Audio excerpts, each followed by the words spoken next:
With questions para kay Barbie. Ayan na. Ay, kaya kahawak mo ng mic para alam mo. Ayan na. Alam mo talaga. Malakas. Okay. So, ayan. So, Barbie, ang first question para sa'yo is, ito, we often associate the beauty industry with the word perfection. Parang very beauty queen. Wala namang dito time, Okay, pressure. As Noreen Alfonso in the series, will you reinforce or challenge this idea of perfection? Una po sa lahat, pwede pong pabawasan. Hindi mo ako makanta. Parang yung hiling ako pa lang. Ayan. Una po sa lahat, gusto ko po munang batiin ang lahat po na nandito ngayon. Good afternoon po. I'm so happy and thankful that you are all here. Thank you all so much for making this day more memorable and more special. To answer your question, Nina Chan, perfection? Yes, perfection to execute my plan. Ay! Ganon. So, that's the strategy yung perfection. Gusto ko yun, ha? Hindi namin ina-expect yung sagot na yun. Yun na yun? Yun na yun. Period. Oo, kayo na daw mag-interpret. So, that is how Miss Barbie sees perfection. Perfection in executing your ideas, your plans. O, yes. Diba?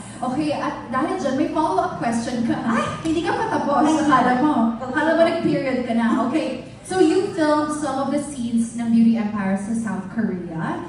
Can you share with us some of your most favorite experiences filming there?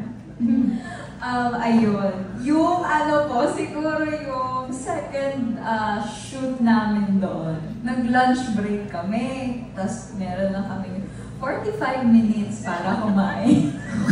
Yes, Siyempre, naghanap ako ng samgyupsal.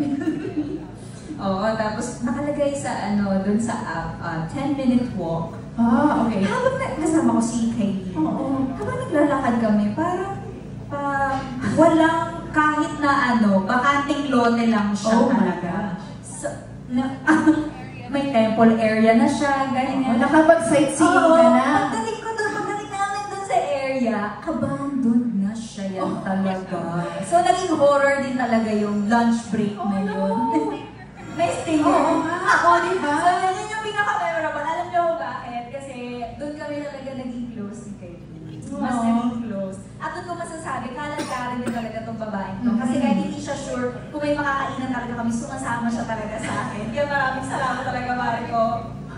Ayan, siya po. Mic on for Kylie. Yes, mic check. Yun din po yung sa akin. Yun na press. Copy-paste. So, nakakain ba kayo?